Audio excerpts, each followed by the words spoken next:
حضور کے میلاد کی بزم دو چار چیزیں میلاد میں بڑی یاد رکھنے والی ہیں۔ اب آپ زیادہ توجہ کریں، موبائلوں والے بھی ذرا میری طرف دیکھیں۔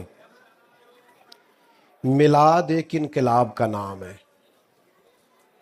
یعنی میلاد شریف سے پہلے لوگ کفر و شرک کرتے تھے، میلاد کے بعد ان کا ارادہ ہو گیا کہ اللہ وحدہ لا شریک، عقیدہ ہو گیا کہ اللہ، تو اس کا مطلب ہے میلاد ایک انقلاب ہے۔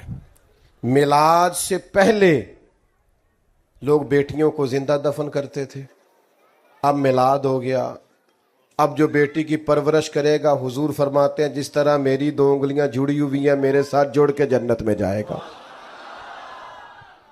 پہلے لوگ یتیموں بیواؤں کے ساتھ بڑا ناروا سلوک کرتے تھے، میلاد ہو گیا، حضور فرماتے ہیں جو یتیموں اور بیواؤں کی مدد کے لیے نکلا ہو سمجھو اللہ کے رستے میں جہاد کر رہا۔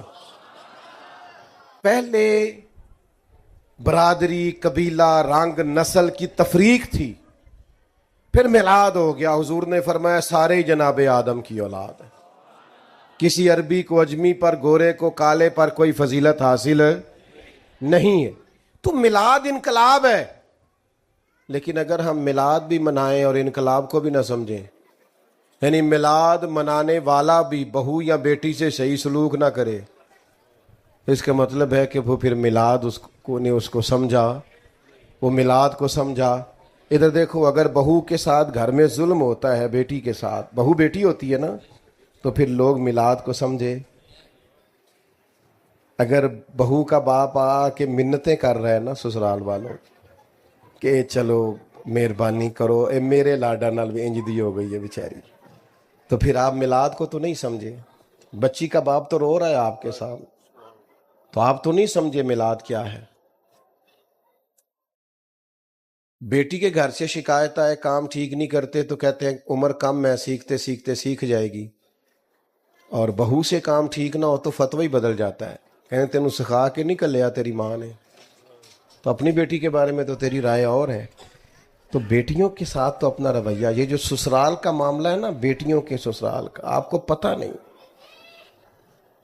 بہت سارے باپ رات کو سوتے نہیں، بچی کی اماں وظیفے پوچھ رہی ہے کہ سسرال میں بڑی زیادتی ہوتی ہے، کچھ بتاؤ میری بیٹی کو سکون ہو جائے۔ تو میلاد منانے والے بھی ایسا کرتے ہیں، وہ بھی یہ تکلیف دیتے ہیں۔ اور اگر تیرے گھر کے سامنے رات کو 10,000 روپے کا فاسٹ فوڈ آیا کھڑا ہے، اور تیری اسی گلی کے اندر ایک گھر ایسا بھی ہے جو میاں بیوی آپس میں مشورہ کر رہے ہیں کہ صبح بچوں نے ناشتہ کرنا ہے تو پراٹھے بنانے کو گھی کوئی نہیں، تو پھر تو نے میلاد شلاد کوئی نہیں منایا، تجھے نہیں پتا میلاد کیا ہے، پھر تو خود غرض ہے، تو اس کی تو نبی پاک صلی اللہ علیہ وسلم نے نفی کی ہے، پھر تو سمجھا ہی نہیں میلاد کیا ہے۔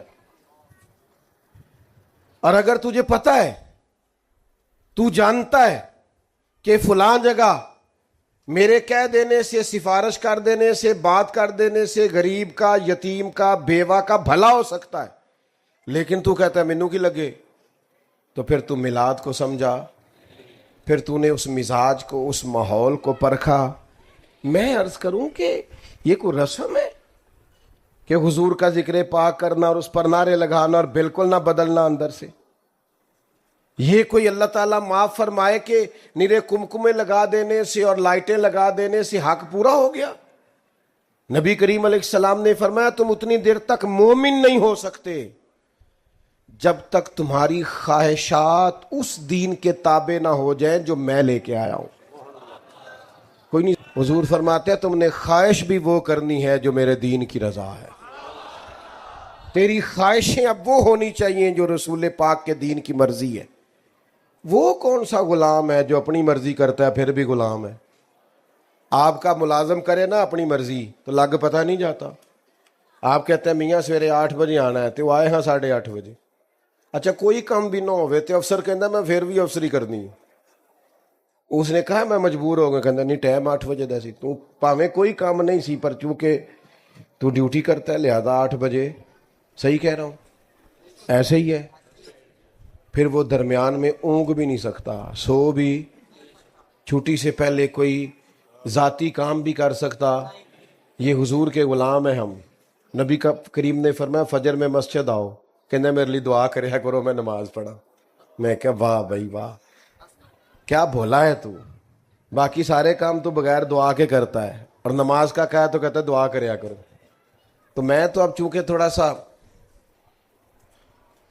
خشک ہوں تو بعدوں کا سخت بات بھی کر دیتا ہوں سمجھانے کے لیے، کیونکہ کڑوی دعائی کا بھی ایک دوست کو میں اکثر کہتا نماز پڑھو، وہ ہر دفعہ مجھے کہتا دعا کرو میں نمازی ہو جاؤں۔ میں کہ تو سرکاری ملازم ہے، ہر مہینے تیری تنخواہ بینک کے چوندی، تو کدی نہیں دعا کرائی کہ دعا کرو میں لین ٹوٹ جا، میرا دل نہیں کردا تنخواہ لین کرائی کدی کسی نے؟ نماز ہی دعا کران دینا، کیا مذاق بنایا ہوا ہے۔ آپ نے جو اہمیت اپنے کاروبار اور ڈیوٹی کو اور دکان کو دی ہے، وہ آپ نے دی ہوتی نا کبھی نماز کو، یہ بات ہی نہ کرتے۔ تو غلام ہے اور تو سویا رہا، یہ کیسے ہو گیا؟ ڈرائیور سویا رہے نا آپ کا، آپ نے کہیں جانا ہو تو آپ اسے کہیں گے میاں صاحب کر، میں نے نکلنا تھا اور تو سو رہا تھا۔ جرت ہے اس کی، وہ تو بیچارہ ٹاکی شاکی لے کے پہلے کھڑا ہوتا ہے کہ صاحب آ رہے ہیں۔ تو یہ کیا بات ہوئی کہ نہ ظہر میں، نہ عصر میں، نہ مغرب میں، نہ عشاء میں، نہ تلاوت میں، نہ عبادت میں، اور اس پر یہ کہ میں غلام ہوں؟ تو بھائی میلاد کو سمجھو، رویے کو بدلو، اس میلاد سے نماز شروع کر لیں۔ کوئی پوچھے ماشاءاللہ نماز شروع کر لو، کوئی یہ میلاد والی نماز ہے، میں نے عید میلاد سے شروع کی تھی، اس میلاد سے داڑھی رکھ لو۔ دوست پوچھیں یہ کیا، کو بس میں نے میلاد شریف والے دن سے رکھی ہوئی۔ معاف کر دو، بہت سارے لوگوں کو معاف کر دو، خود فون کر کے رشتہ داروں کو معاف کر دو کہ جا تجھے معاف کیا۔ کوئی کی گل ہے یار، میں خوش بڑا میرے نبی دا میلاد، درگزر کرو۔ سنیں جی سنیں، بات کو سمیٹنے کا ٹائم ہے، سنیں، اللہ آپ کو سلامت۔ بھائی کچھ عملی کام کرو میلاد کے موقع پر، جس سے فرق پڑے کہ ہم سچ مجھ میں میلاد منا رہے ہیں۔ ورنہ محض نعرے لگانا اور محض یہ کرنا، اس کی ہم نفی نہیں کرتے، لیکن جب تک عملی تقاضوں پہ نہیں نہ آئیں گے اتنی دیر تک پھر ہمیں ذاتی طور پہ بھی اس کا وہ نفع نہیں ہوگا جو کہ ہونا چاہیے، جو نبی کریم صلی اللہ تعالی علیہ وسلم کے تشریف لانے کی خوشی میں انعقاد پذیر ہوتی ہے۔ اللہ تبارک و تعالی نے ہمیں بے شمار اور لاتعداد نعمتوں سے بہرہور فرمایا ہے، اور اللہ کی ہر نعمت، اللہ تعالیٰ کا ہر احسان، اس کی بے پناہ عنایات اس بات کا تقاضا کرتی ہیں کہ ہم اللہ کی نعمتوں کا شکر ادا کریں۔ بھائی میں نے تو صرف خاموشی کا مطالبہ کیا ہے، اور بڑا جائز سا، صرف خاموش ہو جائے، کسی کو نہ بٹھائیں جی، رہنے دیں، اب چھوڑ دیں، آپ مہربانی کریں۔ دیکھو یہ ادب ہے بیٹا، آپ سارے آپ بیٹھ جائیں جی، آپ حضرات یہ سب جو بیٹھے ہیں تو آپ کیوں کھڑے ہیں؟ جلدی سے بیٹھ جائیں بھیا، بیٹھ جائیں۔ او بھائی موبائل تو سب کے پاس ہے، اب سب نے تھوڑا ویڈیو بنانے لگ جانا ہے، یہ اتنی ساری دنیا بنا رہی ہے، یہ آپ کو دے دے گی انشاءاللہ، آپ بیٹھ جائیں۔ اور اگر آپ کو صرف ویڈیو چاہیے تھی تو مجھے بتاتے، میں نہ آتا ویڈیو بھیج دیتا۔ میں تو آپ سے بیٹا بیٹھ جاؤ، او موبائل والے بھائی بیٹھ جاؤ، او سلامت رہو، لمبی زندگی عافیت والی اللہ دے۔ بولے نہیں آپ، یہ چپ کرانے والے کبھی چپ کر جائے نا، نہ اشارہ کرو بھائی، نہ کرو۔ اللہ تعالیٰ ڈھیروں برکت، محفل میں نہ محو ہوا کریں، یہ ادب والی محفلیں ہیں، آپ اس میں آداب کا خیال رکھا کریں، سب سے ضروری ادب کا، باقی چھوڑ دیں۔ یہ جو ہمیں کہنا پڑتا ہے بیٹھ جاؤ، ہمیں تو اس میں بھی دقت ہوتی ہے کسی کا دل نہ ٹوٹ جائے، کیونکہ یہ محفل بڑی ادب والی۔ بھیا آپ بھی اگر بیٹھ جائیں گے تو میرا خیال ہے برکت ہو جائے گی، اللہ سلامت رکھے۔ سب کو کہہ رہے ہیں تو آپ بھی تو پیارے ہیں نا ہمارے، تو آپ بھی تو بات سنیں گے نا۔ اب مہربانی کریں، دو چار باتیں کر لینے دیں، اور اگر آپ زیادہ باتیں کریں گے تو پھر حال یہ ہے کہ ہم دعا کر دیں گے۔ مہربانی کریں، آج تو آپ نے میرے ذمہ باتیں کرنے لگایا، آپ خود باتیں کرنے لگ گئے۔ جس کی ڈیوٹی ہے اسے کرنے دیں، چھوڑ دیں بھائی، بھائی پہ چھوڑ دیں۔ اللہ آپ کو سلامت رکھے، آپ سارے بڑے پیارے ہیں۔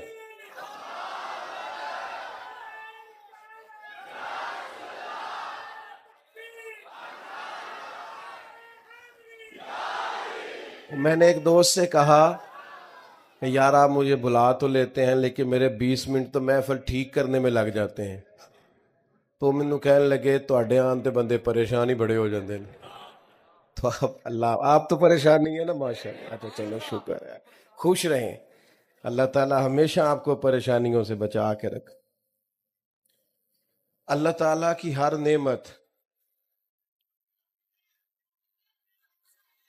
اس کا حق ہے کہ اس کا شکر ادا کیا جائے، اور نعمتوں کا شکر ادا کرنے سے فائدہ یہ ہوتا ہے کہ ایک تو نعمت محفوظ ہو جاتی ہے، دوسرا نعمتوں میں اضافہ ہو جاتا ہے۔ اللہ تعالیٰ نے فرمایا لَإِن شَكَرْتُمْ لَأَزِيدَنَّكُمْ، اگر تم شکر ادا کرو گے تو ہم نعمتوں میں اضافہ کر دیں گے۔ تو ہمارے مفسرین نے یہاں ایک بات لکھی ہے کہ اضافہ اسی میں ہوتا ہے نا جو پہلے محفوظ ہو جائے۔ تو اضافے کا مطلب یہ کہ شکر کرنے سے نعمتیں محفوظ ہو جاتی ہیں اور ان میں اضافہ ہو جاتا ہے۔ ہمارے ہاں جو نعمتیں ہوتی ہیں، بیٹا آپ لوگ بیٹھ جائیں نا، آپ محفل میں یہ کوئی چلت پھرت نہ کریں، چھت پہ بیٹھ جائیں آرام سے، کوئی اٹھے نہ، یہ آداب کے خلاف ہے بیٹا۔ آپ یہ دینی محفل ہے، سیاسی جلسہ نہیں پیارے بچوں۔ اس میں آپ سے ذرا کوئی اللہ نہ کرے اللہ کے گھر کی بے ادبی ہو گئی تو بڑا مسئلہ ہو جائے گا۔ بیٹا آپ کیوں چل رہے ہیں، بیٹھ جاؤ وہیں پہ، ادھر آ جاؤ واپس، شاباش۔ اللہ تعالیٰ آپ کو لمبی زندگی، عزت اور سعادت اور علم و عرفان والی عطا کرے۔ اطمینان سے بیٹھ جائیں سارے دوست، کوئی چلت پھرت نہ کرے۔ تو ہمارے ہاں یہ ہوتا ہے کہ چونکہ ہم قدر نہیں کرتے نعمتوں کی، بلکہ ہوتا یہ ہے کہ جو نعمت موجود ہوتی ہے اس کی قدر نہیں ہوتی، اور جو موجود نہیں ہوتی اس کے لیے مایوسی ہوتی ہے کہ فلانی چیز کوئی نہیں، اگر مل جائے نا، اور بھائی جو ہے اس کی قدر کرنا، پہلے اس پر شکر ادا کرنا، اللہ کی طرف متوجہ ہو، اس نعمت کے بارے میں احساس پیدا کر۔ جو نہیں ہے اس کا تقاضا تو ہے، تو جو کریم نے اپنے فضل سے دے رکھی ہے اس پر تو توجہ کر۔ تو میرے بھائیوں، سب سے پہلی بات تو یہ ہے کہ ہر نعمت، اللہ کا ہر احسان، چھوٹی سی چھوٹی چیز بھی اگر آپ کے پاس نہ ہو تو آزمائش ہو جائے گی۔ تو اللہ کے انعامات کا، احسانات کا شکر ادا کریں۔ اور دوسری بات یہ یاد رکھیں کہ اللہ کی سب سے بڑی نعمت ہم پر یہ ہے کہ ہم نبی کریم کے غلام ہیں۔ ہم چونکہ مسلمان ہیں خاندانی طور پر، ہمارے والد اللہ کے فضل سے دادا پردادا سب مسلمان تھے، تو حضور علیہ الصلاۃ والسلام کا کلمہ پڑھنے کے لیے ہم نے کوئی قیمت نہیں چکائی، ہمیں کسی تکلیف سے نہیں گزرنا پڑا، کوئی مشقت نہیں کرنی پڑی۔ کوئی چیز مشقت سے حاصل ہوتی ہے نا، تو اس کے بارے میں انسان کے ذہن کی کیفیات کچھ اور ہوتی ہیں۔ تو چونکہ اللہ کے فضل سے والدین مسلمان تھے، ددحال ننہال مسلمان تھے، تو کلمہ وراثت میں ملا، تو شعور کی وہ جو پختگی ہونی چاہیے وہ اس لیول اور اس پائے کی نہیں، چونکہ قیمت دے کے چیز لی ہو تو پھر اس کی قدر اور ہوتی۔ صحابہ کرام علیہم رضوان اللہ کا بڑا ہی شکر ادا کرتے تھے کہ شکر ہے ہم رسول پاک کے غلام ہیں، اور وہ اس پر نہایت فرد کا اظہار کرتے تھے، مسرور ہوتے تھے۔ اللہ تعالیٰ نے حکم بھی دیا ہے کہ جب اللہ کا کوئی احسان ملے تو خوش بھی ہونا چاہیے۔ ارشاد فرمایا قل بفضل اللہ وبرحمتہ فبذلک فلیفرحوا، اے محبوب علیہ السلام آپ ان سے فرما دیں کہ جب اللہ کا فضل اور اس کی رحمت ملے تو چاہیے کہ خوشی کا اظہار کریں۔ کچھ لوگ خوش بھی نہیں ہوتے، یہ بھی بڑا مسئلہ ہے۔ وہ بہت سارے نعمتیں موجود ہوتی ہیں لیکن طبیعت اس طرح کی ہوتی ہے کہ ہر وقت کسی نہ کسی پریشانی کا شکار رہتے ہیں، بلکہ بعض لوگ تو سوال کرتے ہیں، کہتے ہیں کہ ہم پتہ نہیں کیا بات ہے ہم خوش نہیں ہوتے۔ تو خوشی تو آپ کے اندر ہے، غم بھی آپ کے اندر ہے۔ اگر آپ اللہ کی نعمتوں کو اور احسانات کو یاد کر لیں گے اور کہیں گے کہ اللہ کے مجھ پر بڑے احسانات ہیں تو آپ خوش ہو جائیں گے، اور اگر آپ کہیں گے فلاں کے پاس فلاں ہے اور میرے پاس نہیں ہے تو ظاہر ہے پھر اس سے تکلیف پیدا ہوگی اور انسان مایوسی کی طرف جائے گا۔ تو ایک تو نعمتوں کو یاد کریں، اور سب سے بڑی نعمت حضور کی ذات، اور دوسرا خوش ہونے کا مزاج بھی بنائیں، مطمئن رہا کریں، اپنی طبیعت کو ٹھنڈا رکھا کریں۔ یعنی ان چیزوں کو یاد کیا کریں جو دل کو سکون دیتی ہیں. اگر اس چکر میں الجھ جائیں گے کہ فلاں چیز نہیں ہے فلاں چیز نہیں ہے تو پھر تو ڈھیروں چیزیں ایسی نکل آئیں گی جو ہمارے پاس نہیں ہیں. تو سمجھنے کا مقام یہ ہے کہ محفل میلاد اس مقدس اجتماع کو کہتے ہیں جس میں نبی پاک کے تشریف لانے پر لوگ اللہ کے شکر کے طور پر محفل سجا کے بیٹھتے ہیں. تو بعض دوست ایسے ہیں جو محفل میلاد کے معاملے میں بڑا سخت رویہ رکھتے ہیں. بڑے کھلے دل سے اور بڑے حوصلے کے ساتھ بات کر رہا ہوں. اب ظاہر ہے کہ دور بدل گیا ہے اور میڈیا میں ہر چیز کھل کے آ گئی ہے. مجھے بتائیے گا بھلا یہ محفل میلاد میں کیا ہوتا ہے؟ پہلے قرآن مجید کی تلاوت ہوتی ہے، اس کے بعد کون سی چیز ناجائز ہے اس میں، وہ آپ بتا دیں، نکال دیتے ہیں محفل میں سے. کوئی ایک چیز بتائیں آپ. سب سے پہلے کیا پڑھا گیا؟ قرآن مجید، پھر حضور کی نعت، اس کے بعد واعظ و نصیحت، پھر صلاۃ و سلام، پھر دعا، پھر لوگوں کے لیے کھانا. تو بھائی اس میں سے جو چیز ناجائز ہے نا شریعت سے ٹکراتی ہے وہ آپ بتا دیں، وہ بیچ میں سے نکال دیتے ہیں. آپ بتا دیں. کسی چیز کے مجموعے کا نام عمل ہوتا ہے نا. آپ نے نماز پڑھی تو ایک مجموعہ ہے کہ آپ کے کپڑے پاک ہونے چاہیے، جگہ پاک ہونی چاہیے، نماز کا وقت ہونا چاہیے، نیت ہونی چاہیے، سمت قبلہ کا تعین ہونا. یہ اس مجموعے کے ساتھ آپ مسجد میں حاضر ہوئے تو آپ کی نماز ہو گئی. تو کوئی بھی چیز کسی مجموعے کا نام ہے نا. تو محفل میلاد بھی مجموعہ ہے. قرآن مجید کی تلاوت، سرکار کی نعت پاک، واعظ و نصیحت، سلام و دعا اور ممکن حد تک لنگر. تو اس میں کیا ناجائز؟ تو بلا وجہ امت میں تفریق پیدا کرنا، بلا وجہ لوگوں کے ذہنوں کو منتشر کرنا اور بلا وجہ محاذ کھولے رکھنا سمجھ میں نہیں آتا. محفل میلاد کریں اور خوب اللہ کا شکر ادا کریں کہ مالک تیرا شکر ہے ہم حضور کے غلام ہیں. پی ایچ ڈی تعلیم ہوتی ہے آدمی کی اور کئی ممالک میں اس کا بزنس پھیلا ہوا ہوتا ہے اور وہ بڑا سمجھدار، معاملہ فہم ہوتا ہے. لیکن ہدایت سے دوری کا یہ حال ہے کہ وہ اپنے ہاتھ سے بنائے ہوئے بت کے سامنے ہاتھ باندھ کے کھڑا ہو رہا ہے، عبادت کر رہا ہے.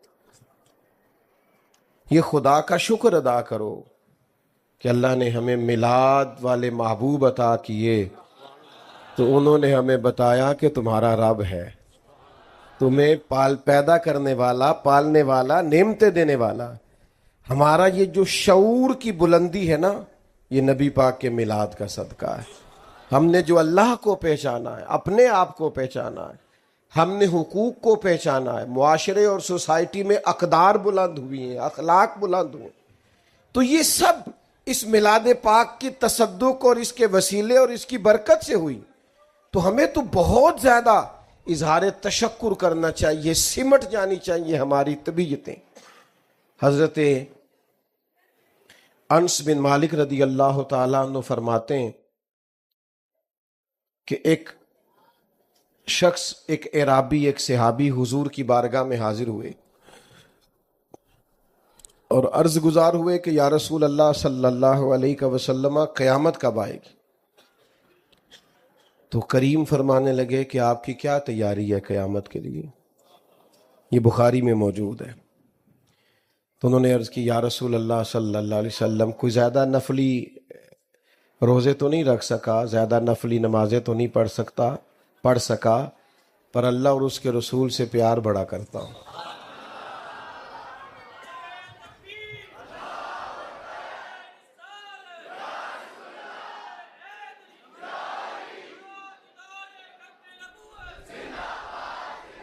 عرض کی یا رسول اللہ صلی اللہ علیہ وسلم میں اللہ رسول سے پیار بڑا کرتا ہوں. تو ہر عبادت پر ثواب کا حضور بیان کرتے ہیں نا، تو یہ انہوں نے عرض کیا نا کہ میں اللہ رسول سے پیار بڑا کرتا ہوں، تو حضور نے اس کا بھی اجر بیان کیا. فرمایا سن پھر تو جس سے تو پیار کرتا ہے نا، قیامت والے دن تو اسی کے ساتھ ہوگا. فرماتے ہیں وہ خوش ہو گئے، چلے گئے. اب حافظ منذری نے ترغیب و ترہیب میں لکھا ہے کہ حضرت انس بن مالک کہتے ہیں میں نے عرض کی بعد میں یا رسول اللہ مجھے اللہ سے بھی بڑا پیار ہے، اللہ کے رسول سے بھی بڑا پیار ہے، حضرت صدیق اکبر سے بھی بڑا پیار ہے، حضرت فاروق اعظم سے بھی بڑا پیار ہے۔ تو حضور نے فرمایا کلیہ سب کے لیے ایک ہے، جو جس سے پیار کرے گا جنت میں اسی کے ساتھ ہوگا۔ اب ذرا حضرت یہ تو بات یہاں تک تو حدیث پاک کی بات تھی، اب اس پر تبصرہ ہے حضرت انس بن مالک کا۔ 10 سال حضور علیہ السلام کے کاشانہ نور میں رہنے والے یہ سرکار کے غلام یہ اس پر تبصرہ کرتے ہیں، اس روایت کے بعد اس پر گفتگو کرتے ہیں، اپنا ذوق اس پر بیان کرتے ہیں۔ فرماتے ہیں مجھے زندگی میں 3 بار بڑی خوشی ہوئی، ایک اس دن جس دن میں نے کلمہ پڑھا، اور ایک اس دن جس دن حضور مکہ مکرمہ سے مدینہ طیبہ تشریف لائے، اور ایک اس دن جس دن حضور نے فرمایا جو جس سے پیار کرے گا قیامت میں اسی کے ساتھ ہوگا۔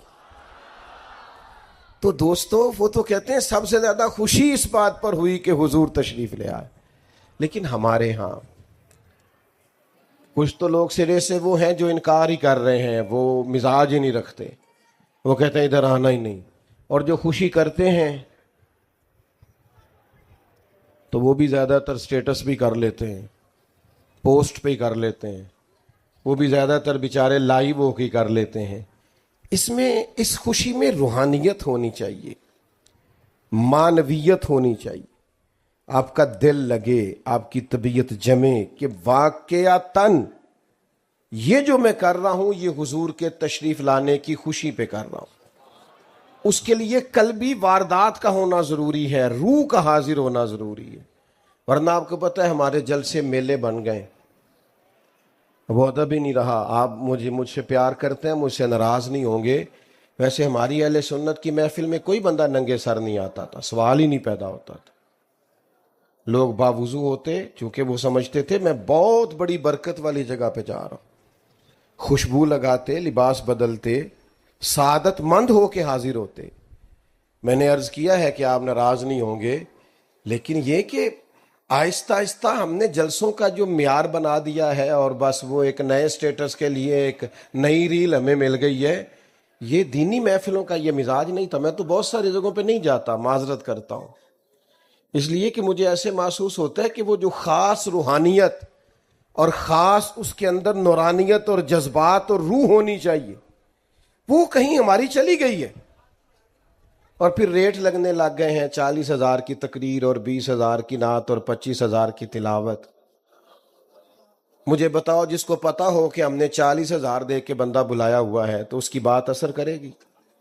وہ کہے گا تو پیسے لیا نیا گل کرن دی، کیا مثلا اس میں کیا اثر رہ جائے؟ اور ویسے بھی یعنی کوئی ریٹ ہے صحیح اس کا؟ تم حضور کے غلام ہو اور تمہارا ریٹ ہو سکتا صحیح ہے؟ نبی پاک کے غلام تو ان کی تو قیمت لگ ہی نہیں سکتی۔ حضرت عبداللہ بن حذافہ کو گرفتار کر لیا نا رومیوں نے، تو روم کا بادشاہ کہنے لگا کہ جتنی دولت آپ کہتے ہیں میں آپ کو دیتا ہوں، آپ بہادر آدمی ہیں، ہم آپ کو مارنا نہیں چاہتے، جتنی دولت آپ کہتے ہیں تو آپ ہمارے دین میں آ جائیں۔ تو حضرت عبداللہ بن حذافہ کہنے لگے تو بیوقوف لگتا ہے مجھے جو مجھے آفر دے رہا ہے، حالانکہ کپڑے کئی جگہوں پہ پیوند لگے ہوئے۔ کیا مطلب؟ فرمانے لگے میں میدان میں جہاد کرنے آیا ہوں، تو پیسوں کی بات کر رہا ہے، مجھے پیسے نہیں چاہیے، میں تو شہادت ڈھونڈتا پھرتا ہوں۔ کوئی نہیں سمجھ آئی آپ کو؟ او جو اس کے نام پر مرنے کو جگہ تلاش کرتے ہوں کہ کہیں ان کے نام پر شہادت مل جائے، وہ پیسوں کا مطلب یہ تو بڑی سطحی سی بات۔ یہ جس پیار سے آپ لوگ اس گرمی کے موسم میں آئے ہیں، اور جس طرح سے بچے جوان، اور پھر سب سے مزے کی بات یہ کہ جوان لوگ زیادہ، تو اس والہانہ پر میں دوپہر میں آپ میری بات سننے آئے ہیں، تو پھر میں بڑا ہی چھوٹا آدمی نہیں کہ اتنی محبتوں کے باوجود کہوں کہ مجھے ملے گا کیا، اتنے پیار کے باوجود کہوں کہ مجھے مثلاً آپ نے دینا کیا ہے۔ او بھائی یہ اس طرح کے پیار دنیا میں نہیں ملتے، اس طرح کے شوق نہیں ملتے، اور یہ کروڑوں اربوں لگا کے بھی نہیں اکٹھے کیے جا سکتے. یہ جو پیار ہے یہ سرکار کے صدقے ہی ملا کرتا ہے. یہ حضور کے غلاموں، میں کبھی کبھی کہتا ہوں ناز سے اور عاجزی سے اور اللہ سے ڈر کے کہ خدا جانے بلندی ہے کہ پستی، پر جہاں میں ہوں وہاں کوئی نہیں ہے. جہاں میں ہوں وہاں میں اپنی حیاتی تو قربان تھی وہاں، ویکھو ساری محمد محمد پکیندے گزر گئی. محمد پکیندے گزر گئی. ماشاءاللہ.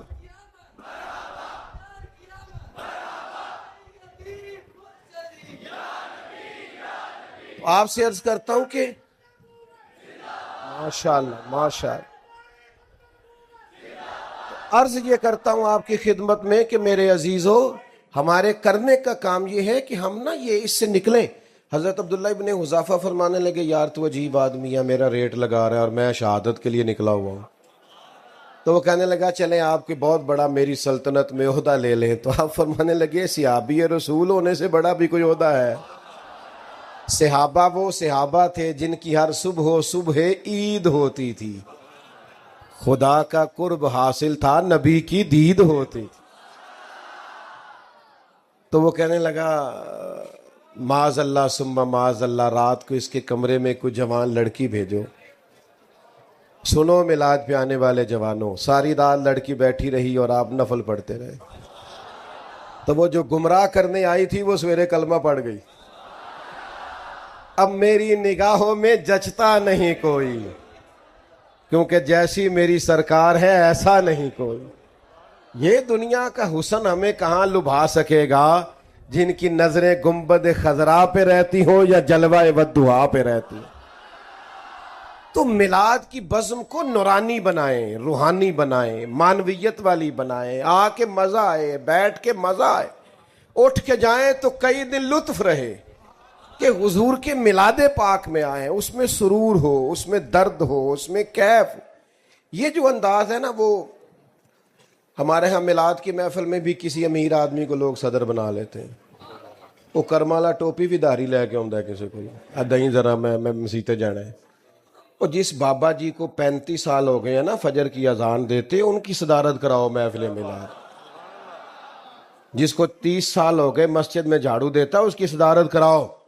اور جس امام مسجد نے آپ کی 3 نسلوں کو قرآن مجید پڑھایا، نماز پڑھایا، اس کی صدارت کراؤ.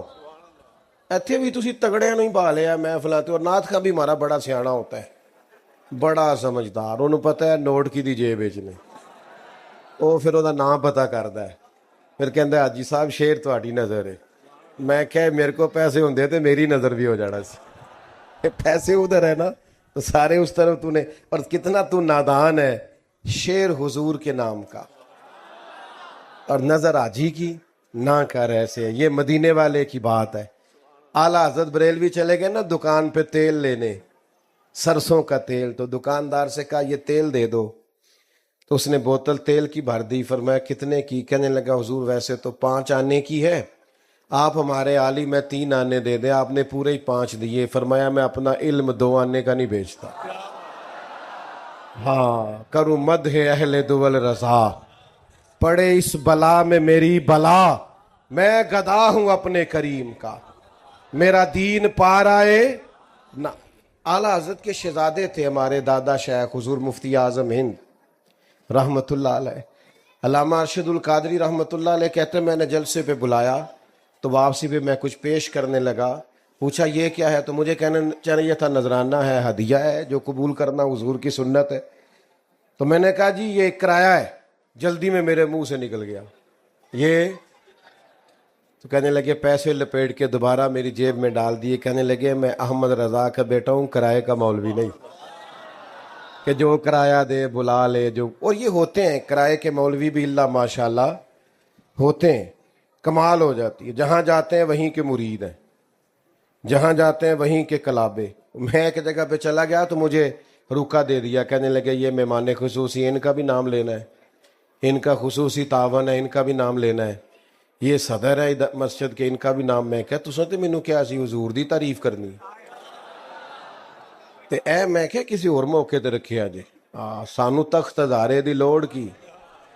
ਨਾਲੇ ਕੀ ਲੱਗੇ ਸ਼ਹਿਰ ਬੰਬੋਲ ਦੇ ਨਾਲ, ਅਸੀਂ ਤੇ ਆਪਣੀ ਬਾਲ ਕੇ ਸੇਕਨੇ। یہ سرکار کی تعریف، سرکار کی آمد، او ماشاءاللہ ماشاءاللہ، اللہ آپ کو جزا دے۔ اب سنیں جی، سنیں، بات کو سمیٹنا ہے، سنیں حضور کے میلاد کی بزم، دو چار چیزیں میلاد میں بڑی یاد رکھنے والی ہیں۔ اب آپ زیادہ توجہ کریں، موبائلوں والے بھی ذرا میری طرف دیکھیں۔ میلاد ایک انقلاب کا نام ہے، یعنی میلاد شریف سے پہلے لوگ کفر و شرک کرتے تھے، میلاد کے بعد ان کا ارادہ ہو گیا کہ اللہ وحدہ لا شریک، عقیدہ ہو گیا کہ اللہ، تو اس کا مطلب ہے میلاد ایک انقلاب ہے۔ میلاد سے پہلے لوگ بیٹیوں کو زندہ دفن کرتے تھے، اب میلاد ہو گیا، اب جو بیٹی کی پرورش کرے گا، حضور فرماتے ہیں جس طرح میری دو انگلیاں جڑی ہوئی ہیں میرے ساتھ جوڑ کے جنت میں جائے گا۔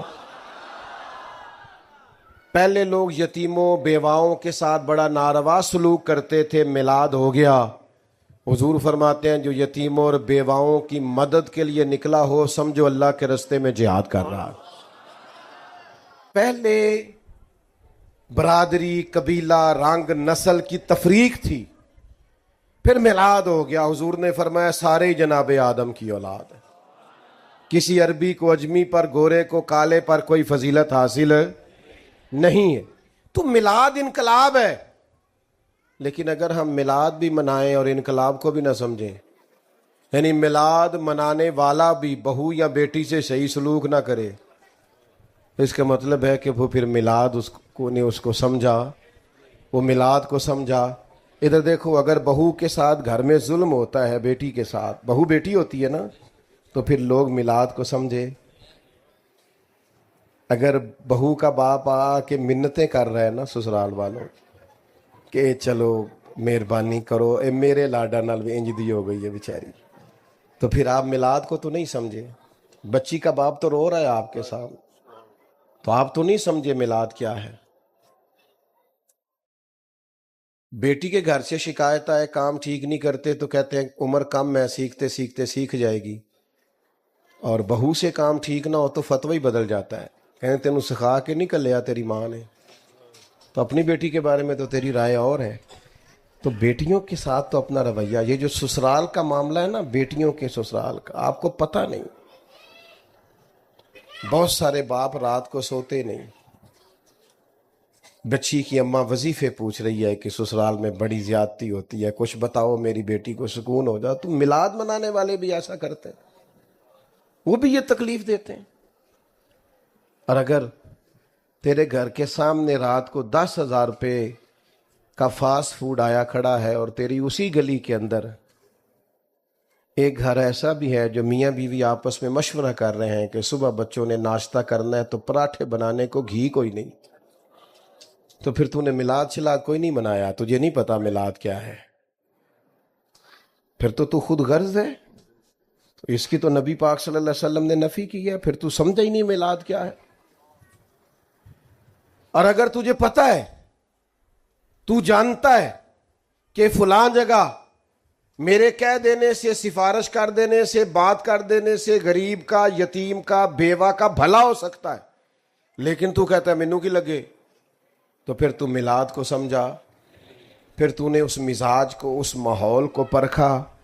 میں عرض کروں کہ یہ کوئی رسم ہے کہ حضور کا ذکر پاک کرنا اور اس پر نعرے لگانا اور بالکل نہ بدلنا اندر سے؟ یہ کوئی اللہ تعالیٰ معاف فرمائے کہ نیرے کمکمے لگا دینے سے اور لائٹیں لگا دینے سے حق پورا ہو گیا؟ نبی کریم علیہ السلام نے فرمایا تم اتنی دیر تک مومن نہیں ہو سکتے جب تک تمہاری خواہشات اس دین کے تابع نہ ہو جائیں جو میں لے کے آیا ہوں۔ کوئی نہیں، حضور فرماتے ہیں تم نے خواہش بھی وہ کرنی ہے جو میرے دین کی رضا ہے، تیری خواہشیں اب وہ ہونی چاہیے جو رسول پاک کے دین کی مرضی ہے۔ وہ کون سا غلام ہے جو اپنی مرضی کرتا ہے پھر بھی غلام ہے؟ آپ کا ملازم کرے نا اپنی مرضی تو لگ پتہ نہیں جاتا۔ آپ کہتے ہیں میاں سویرے 8 بجے آنا ہے تو وہ آئے ہاں 8:30 بجے، اچھا کوئی کام بھی نہ ہوئے تو افسر کہندا میں پھر بھی افسری کرنی ہے، اس نے کہا میں مجبور ہو گیا, کہنا نہیں ٹائم 8 بجے دا سی, تو پاویں کوئی کام نہیں سی پر چونکہ تو ڈیوٹی کرتا ہے لہذا 8 بجے.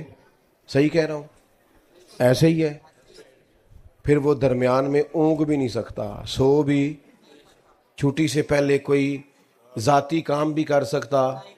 یہ حضور کے غلام ہیں ہم. نبی کا کریم نے فرمایا فجر میں مسجد آؤ, کہنا میرے لیے دعا کریا کرو میں نماز پڑھا. میں کہا واہ بھائی واہ, کیا بھولا ہے تو, باقی سارے کام تو بغیر دعا کے کرتا ہے اور نماز کا کہا تو کہتا ہے دعا کریا کرو.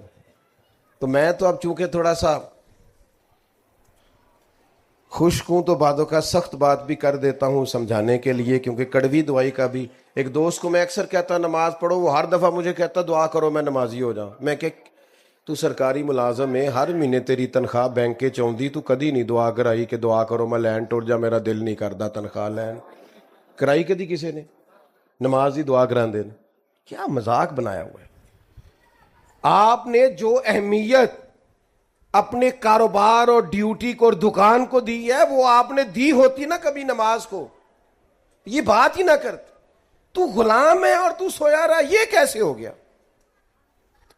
ڈرائیور سویا رہے نا آپ کا, آپ نے کہیں جانا ہو تو آپ اسے کہیں گے میاں صاحب کر, میں نے نکلنا تھا اور تو سو رہا تھا. جرت ہے اس کی, وہ تو بیچارہ ٹاکی شاکی لے کے پہلے کھڑا ہوتا ہے کہ صاحب آ رہے ہیں. تو یہ کیا بات ہوئی کہ نہ ظہر میں نہ عصر میں نہ مغرب میں نہ عشاء میں نہ تلاوت میں نہ عبادت میں, اور اس پر یہ کہ میں غلام ہوں.